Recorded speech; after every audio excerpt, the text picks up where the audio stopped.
We continue live right here, Pittsburgh CW. Bob Pompeani and Ron Cook with you at 412-575-2600. Ron, we have a lot of people on the line, so let's get right to it. Beginning with line 4, Nunzio in Braddock. Hey, Nuns, how you doing?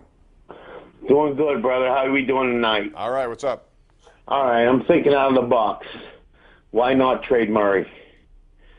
I believe this will be better for our future. No, how could you say that? He's 23 years old, and he is the future. I should say that because Fleury's still in his prime and has at least 4 or 5 good years left. We have a few great young goalies in the system that would serve as Fleury's apprentice.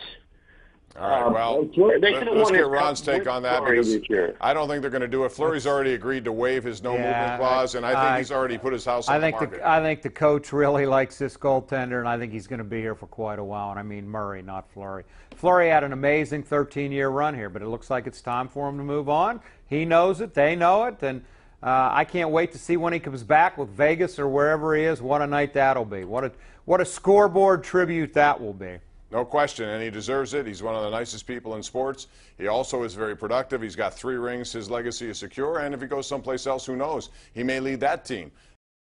Not be even the expansion team. Maybe they're going to get him and then trade him elsewhere. Who knows? There are a lot of possibilities still in play. Let's go to David in Finleyville. Hey, David, welcome to the Sports Call. Hi, Bob. How are you today? All right, what's going on? I want your opinion, either the two, Matt Cullen or Kunitz, coming back next year. I'll hang up and listen to you both. I think there's a better shot at Kunitz, but I think neither is probably my answer. I think Cullen's probably going to retire, Ron, and I think Kunitz is going to get a job offer somewhere with much more money available someplace else. And a spot for him. I don't know that there's a spot for him here next year, Bob. They got some young guys. They got to make room for him. They like Archibald. They got to get Sprong in the lineup. You can't just live with your heart, and Kunitz has been wonderful here. I don't see either one of those guys coming back. Line 4 we go, and that would be Larry in New Bethlehem. Larry, welcome to the Sports Call. Thank you. Thanks for taking my call. My question is about Polanco. Why they keep playing this guy? We know he can't run the bases. He's not a very good outfielder. Well, he's better option. Who else do they have? I mean, he's a big-time player. They need to get his bat going. How do you consider him a big-time player whenever he really hasn't produced anything? Well, he had a pretty good home run season last year. They were hoping to increase that this year. It hasn't worked, but you can't give up on him. They signed him to a long-term deal. Why would you give up? Yeah, Plus, they win 4 in a row, and Larry comes up with that. That's the best he can come up with. He's been very disappointing, especially power numbers. Hit the ball hard a couple times tonight. I think he's a better outfielder than you're giving him credit for, and I think he runs the bases better than you're giving him credit for. I'm more concerned that he's only had 3 home runs so far. I expect more from him. Yeah. But what are you going to do? Give up on him? As you no one said, else to play he's signed for a long time here. And who else are you going to play out there? Man, and they say we're negative, Larry. I'll tell you. John in Brookline. Hey, John. What's up, John? Thanks for taking my call, guy. How you doing, man? All right. Good win by the Pirates, man. Good win by the Pirates, man. Thank you. It was a good win. That's the best team in the National League they beat. I don't know if Colorado's going to have staying power, but that lineup is really, really good. When you can bat Evan Story 7th, you have a pretty good lineup. That kid was pretty good last year. Still has a lively bat, and he got turned on a 99-mile-an-hour fastball by Felipe Rivera tonight. Bill in Overbrook. Hey, Bill, how you doing? Hey, Bob and Ron, how you doing? Hey, now that the Penguins won, my focus is on the Steelers. I want to know what's up with Le'Veon Bell. He didn't show up for any OTAs with his teammates, and now he's 3-day mandatory thing. He's not there. What's going on with this guy? What do you think he's looking for a long-term deal, and so far, you know, they offered him $12.2 million on a franchise tag. That's far and above the biggest salary total of any running back would be this year in the NFL. But it's a step in the next direction, and he hasn't gotten it. I'm surprised, to be honest with you, Ron. I'm surprised that he's not there. I think this part of it, the OTAs are one thing. When it says mandatory minicamp and you're a leader of this team, I'm surprised that he's not there. He can't participate. He can show up. Well, just show up. He can't participate unless he is signed. He could show up. I don't even know if he's physically ready yet after that groin surgery to actually do anything. I mean, listen, when the time comes, he's going to be there for him. He can't hold out. He's not going to win. If he does hold out, they won't blink. He'll be ready to go by the opening of the season. I wish he was around, too. I don't think it's a big deal.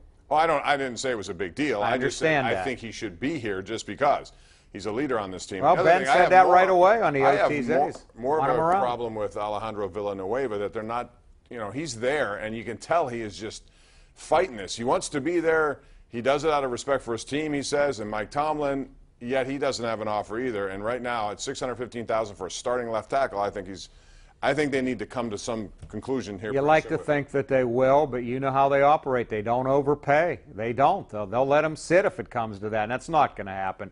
I think both those guys will be just fine on opening day in Cleveland. I'll be surprised if they're not.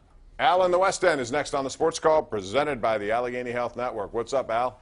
Hey, Bob. How you doing? All right, go ahead.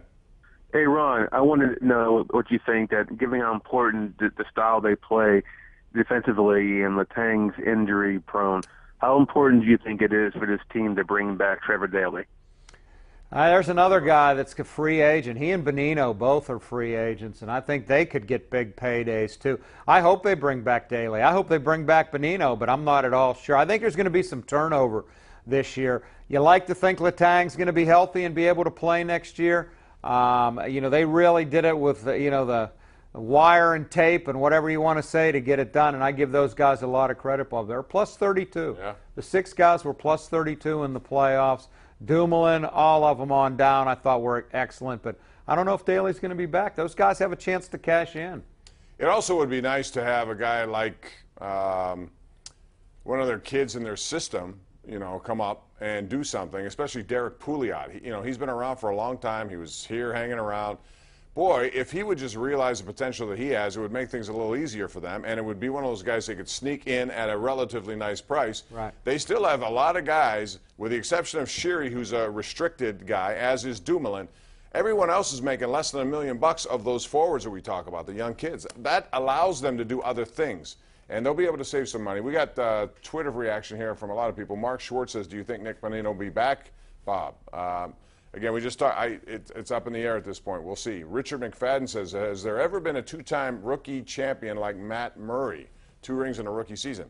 I think there was one other guy. Didn't Dryden do it? I thought it was Terry Sawchuk, or maybe it's Dryden. I think Dryden won the Cup as a rookie. Now, I don't know if he was a rookie the next season and won it again. I'm not sure. It is amazing when you think about it. He wins 2 Cups, and he's still technically, well, not anymore, but when he won it, he was still technically a rookie.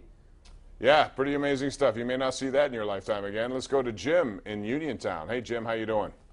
Good. How are you, Bob? Good. Thanks for calling. Yeah. I kind of disagree with who got that trophy. When you come down and think about it now, look here. Malkin had more points than any of them. Crosby was out, and I really feel it should have been either Malkin to get it, Fleury to get it, or Kessel to get it. One of them 3. Kessel.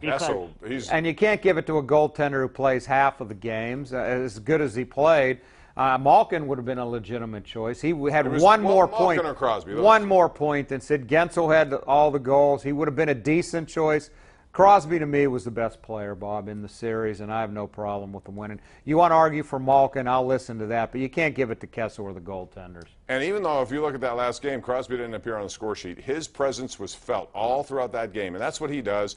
He has an intangible quality, too, that represents that on that team. And I think when you put it all together, it could have been either Crosby or Malkin. I have no problem with what happened there. Line 1, let's go. It's Blip in Beachview. Hey, Blip, how you doing? Hey, listen, guys, still breathing in Beachview. Just two things. Don't give in to each other. We enjoy your contrasts and your different opinions. And I just wanted to say, I watched the last 3 minutes tonight of the game. It's still the hardest thing to win in sports is the Stanley Cup. Number 23, Scott Wilson, he had a hustle that kept the play going and the momentum going for the Penguins in the last 3 minutes. It was fun to see, and if you get a chance to watch that, Scott Wilson, number 23 for the Penguins. Have a good night, guys. Bye. Yeah, hey, he was terrific. All those guys contributed. Wilson laid out a lot of hits. Carter Rowney. Carter Rowney is one guy that you don't, at the beginning of the season, nobody even knew who he was. He came in, he led them, I believe, in hits. He and Cole, and boy, Ian Cole playing with injury. That guy was a pillar of strength back there for that defense. Played every game, too. Yeah, took a beating. Those defensemen, I just can't give enough credit to because There's no clear number one, probably not even a number two in that group, yet they managed to win the Stanley Cup. What a performance. And they're the favorites to do it again. We haven't seen a back-to-back-to-backer since the New York Islanders, and we'll see next year. It'll be intriguing, to be sure. We're going to take a break. It's 412-575-2600. You're watching the Allegheny Health Network Nightly Sports Call on the Bordas & Bordas Hotline right here on Pittsburgh CW.